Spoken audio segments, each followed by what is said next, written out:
Mengapa setelah Yudas Iskariot tidak ada di dalam kelompok murid Yesus, dipilih pengganti Yudas? Mengapa murid Yesus harus 12 orang? Terima kasih. Ya, baik saudara-saudara, memang pertama kita melihat bahwa Tuhan Yesus menurut catatan Injil bahwa Tuhan Yesus memilih 12 murid ya. Tuhan Yesus memilih 12 murid untuk menyertai dia dan juga untuk memberitakan Injil.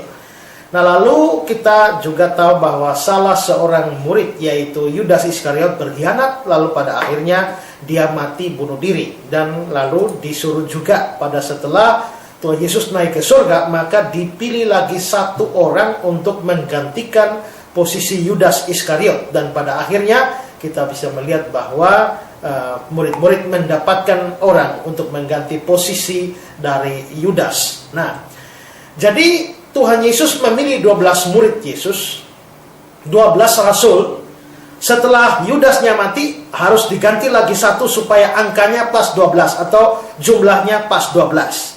Nah, menjadi pertanyaan adalah bahwa mengapa murid-murid Yesus itu harus pas 12 orang?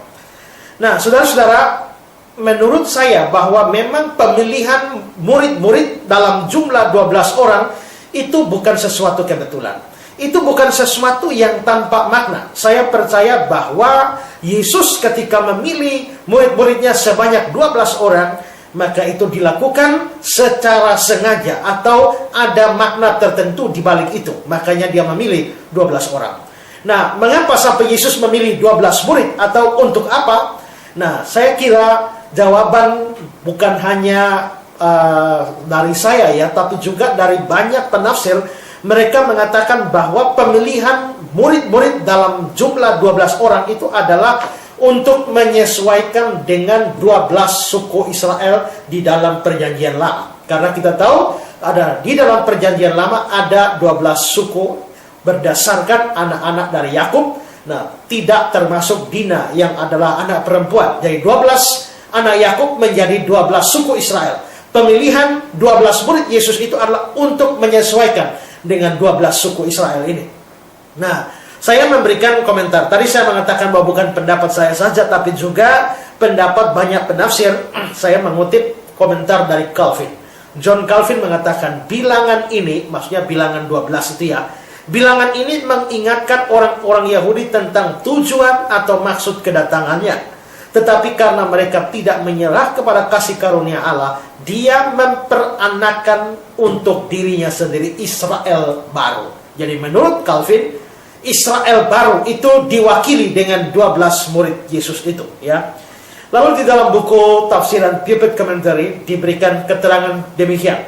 Sebagaimana anak-anak Yakub adalah bapak-bapak dari Israel menurut daging, demikian ke-12 rasul adalah bapak-bapak dari Israel menurut roh. Lalu satu penafsir lagi, William Hendrickson, dia mengatakan fakta bahwa Yesus menetapkan persis 12 orang, tidak lebih dan tidak kurang, menunjukkan bahwa dia memikirkan Israel yang baru. Karena Israel yang kuno atau yang lama mempunyai 12 suku dan 12 kepala suku. Jadi dari komentar-komentar ini terlihat ya, bahwa memang pemilihan 12 murid Yesus, angka 12 bukan kebetulan. Itu sesuatu yang disengaja untuk menjadi gambaran dari Israel perjanjian lama. Dan ini boleh dianggap sebagai Israel yang baru. Nah, penafsiran ini didukung oleh sejumlah ayat di dalam kitab Wahyu. Yang pertama adalah Wahyu pasal 7 ayat 4. Di dalam Wahyu 7 ayat 4 dikatakan, dan aku mendengar jumlah mereka yang dimeteraikan itu 144.000 yang telah dimeteraikan dari semua suku keturunan Israel. Nah, dari ayat ini jelas bahwa ada 144.000 dari kalangan Israel, dari semua keturunan Israel yang akan dimuliakan atau yang akan dimeteraikan atau dengan kata lain akan masuk surga. Nah, gara-gara ayat ini maka bidat saksi Yehova itu mengartikan bahwa yang masuk surga cuma 144.000 orang saja, dan orang saksi Yehova yang sekarang itu pun tidak berharap masuk surga karena surga sudah penuh 144.000 orang. Orang saksi Yehova sekarang tidak harap masuk surga. Mereka cuma berharap bahwa Allah akan mengubah dunia ini menjadi dunia yang baru, di mana mereka akan hidup di dalam dunia yang baru itu. Nah, tapi jelas ini tafsiran yang salah. Mengapa? Karena 144.000 yang dimaksudkan di situ dari keturunan Israel, hanya Israel saja. Nah, apa artinya, saudara? Di sini kita perlu sadar bahwa kitab Wahyu adalah kitab yang bersifat simbolik. Kalau ini kitab yang bersifat simbolik, maka angka-angka yang dinyatakan di dalamnya tidak bisa dimengerti secara hurufiah. Semua mempunyai makna simbolik.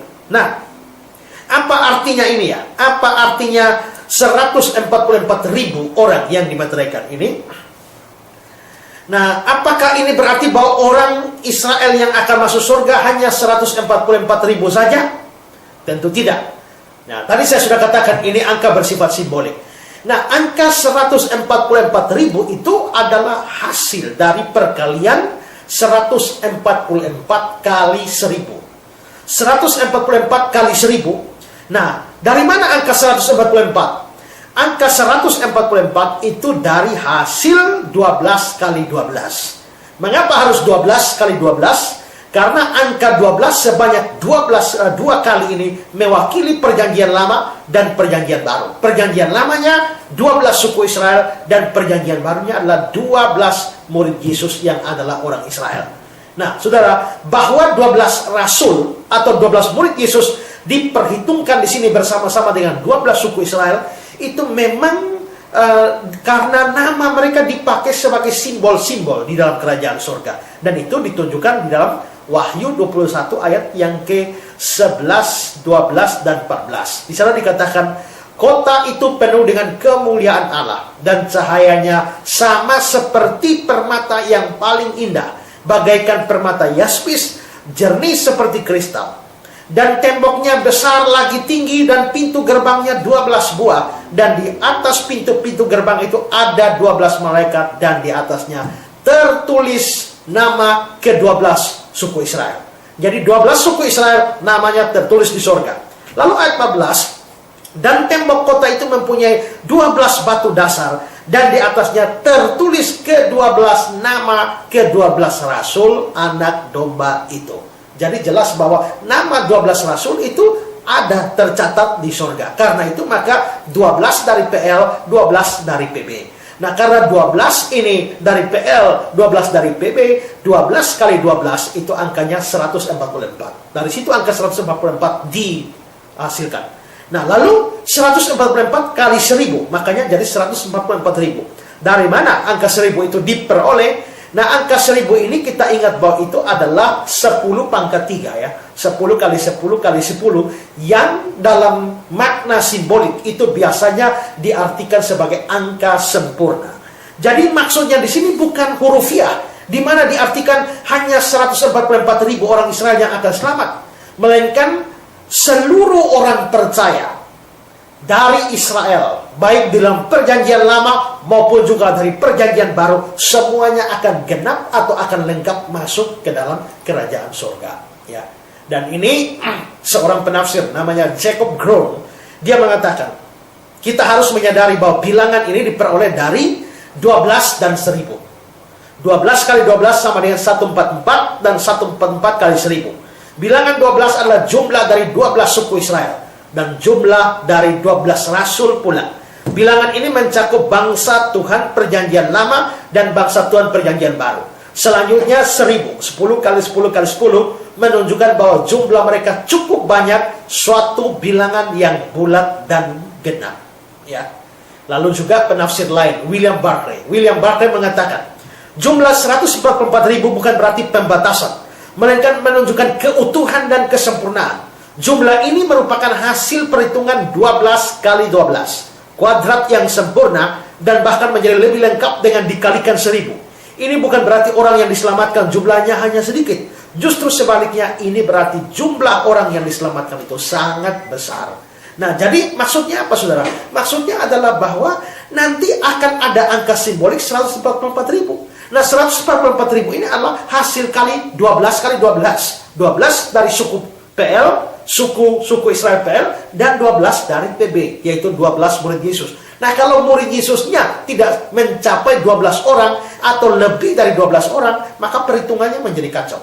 Ya, karena itulah maka memang di sini kita bisa melihat bahwa pemilihan 12 murid Yesus itu bukan satu yang kebetulan. Itu sesuatu yang memang dirancang untuk mewakili umat Tuhan perjanjian baru, bersanding dengan umat Tuhan perjanjian lama yang diwakili dari 12 suku Israel. Nah, itu ayat pertama. Lalu ayat yang kedua adalah Wahyu 4 ayat 4. Ya, Wahyu 4 ayat 4 mengatakan, dan sekeliling tahta itu ada 24 tahta. Dan di tahta-tahta itu duduk 24 tua-tua yang memakai pakaian putih dan mahkota emas di kepala mereka. Ada 24 tahta, ada 24 tua-tua. Nah, dari mana angka 24 ini? 24 ini kan tentu saja dari 12 tambah 12. Jadi 12 PL, 12 PB. Lalu Wahyu 21 ayat 12 dan ayat 14.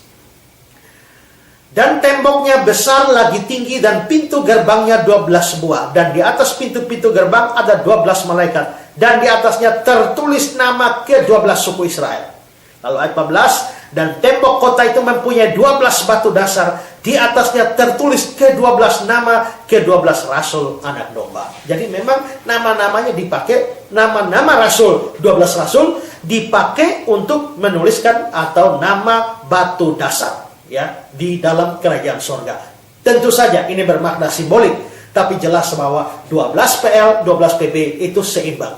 Sehingga dari sini kita bisa lihat bahwa Yesus memilih 12 rasul itu untuk menjadi semacam Israel yang baru.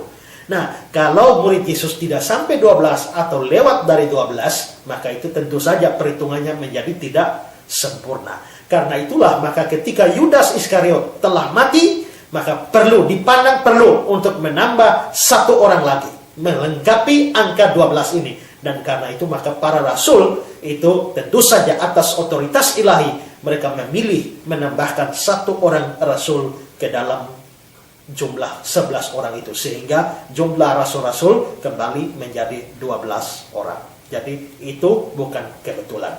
Kesimpulannya adalah jumlah 12 murid Yesus itu untuk membuat satu keseimbangan dengan 12 suku di dalam perjanjian lama. Ya.